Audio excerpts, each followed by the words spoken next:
دنیا میں کہیں حجاب کو دہشت گردی سے جوڑ کر اسے سیکیورٹی رسک بتایا جا رہا ہے، تو کہیں اسے قدامت پسندی کی نشانی اور عورت پر ظلم۔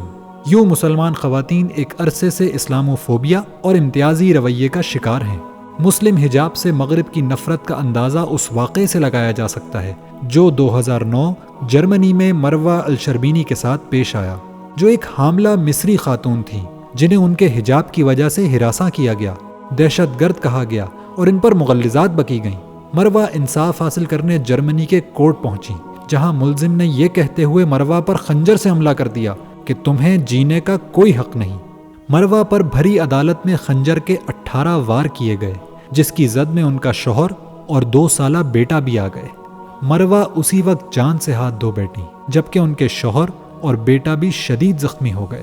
ستم تو یہ ہے کہ عدالت میں موجود کوئی بھی شخص اس جنونی شخص کو نہ روک سکا، جبکہ کورٹ سیکیورٹی نے مروہ کے شوہر کو ہی قصوروار سمجھ کر اس پر گولی چلا دی، جس سے وہ کوما میں چلا گیا اور انصاف کے کٹہرے میں انصاف منہ دیکھتا رہ گیا۔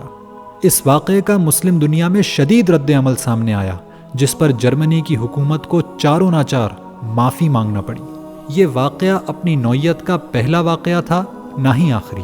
حجاب کے خلاف کئی دوسرے ممالک بھی مختلف طریقوں سے نفرت کا اظہار کرتے رہے ہیں۔ فرانس کے اسکولوں اور اداروں میں حجاب پر مکمل بین لگا دیا گیا۔ اسی طرح یورپ کے دوسرے ممالک میں بھی مسلمان خواتین کو ہراسمنٹ کا سامنا کرنا پڑا، اور یہ سلسلہ آج بھی جاری ہے۔ انڈیا میں لگنے والا حجاب بین بھی اسی سلسلے کی ایک کڑی تھی۔ 9/11 کے بعد مسلم شناخت کی علامت حجاب اور دوسری مسلم علامتوں کو کمال مہارت کے ساتھ دہشت گردی سے جوڑا جانے لگا۔ میڈیا کا استعمال کرتے ہوئے یہ تاثر مضبوط بنایا گیا کہ مسلمان ہی دنیا میں پھیلی دہشت گردی کی وجہ ہیں۔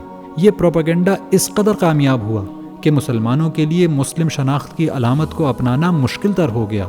حجاب لینے کے لیے اس قدر سخت اور ناسازگار حالات کے باوجود کئی غیر مسلم خواتین صرف حجاب کی برکتیں اور اس سے ملنے والے تحفظ سے متاثر ہو کر اسلام کے دائرے میں آ جاتی ہیں۔ ان خواتین میں کئی نامور شخصیات بھی ہیں جن کے اسلام لانے کی وجوہات میں مسلمانوں میں عورت کی عزت اور پردے کا کلچر بنیادی وجہ تھی۔